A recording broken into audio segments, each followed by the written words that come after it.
కాకినాడ జిల్లా కోర్టు కాంపౌండ్లో ఈ నెల 22వ తేదీ జిల్లా సైనిక్ బోర్డులో మాజీ సైనికుల సమస్యల పరిష్కారానికి మద్రాస్ రెజిమెంట్ నుండి క్లరికల్ టీం రానున్నట్లు retired subedar major LVS Rao పేర్కొన్నారు. కాకినాడలో ఏర్పాటు చేసిన మీడియా సమావేశంలో retired subedar major LVS Rao కార్యక్రమ వివరాలను వెల్లడించారు.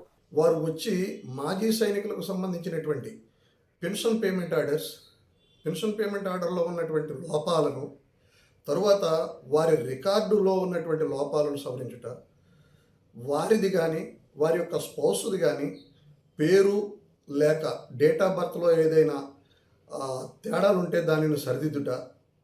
ఇదిను కాక ఇంకొక మహత్తరమైన విషయం ఏమిటంటే, మాజీ సైనికుల పిల్లల్ని ఆర్మీలో జాయిన్ చేయడానికి గల అవకాశాలను చర్చించటం లాంటి విషయాల్ని రేపు అక్కడ డిస్కస్ చేయడం జరుగుతుంది.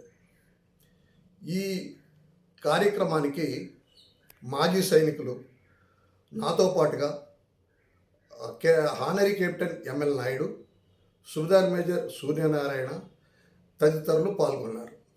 అది కాకుండా ఇదంతా కూడా మన ఉమ్మడి తూర్పుగోదావరి జిల్లా సైనిక బోర్డ్స్ కమాండెంట్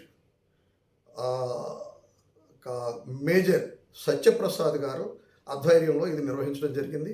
ఆయన ఈ మాజీ సైనికులకు గల ఇబ్బందులను, తర్వాత వాళ్ళకు గల అన్ని రకాల అవకాశాలను, వివిధ వెల్ఫేర్ స్కీములను వివరించి అందరికీ ఉపయోగకరంగా ఉండేలాగా ఆయన స్పీచ్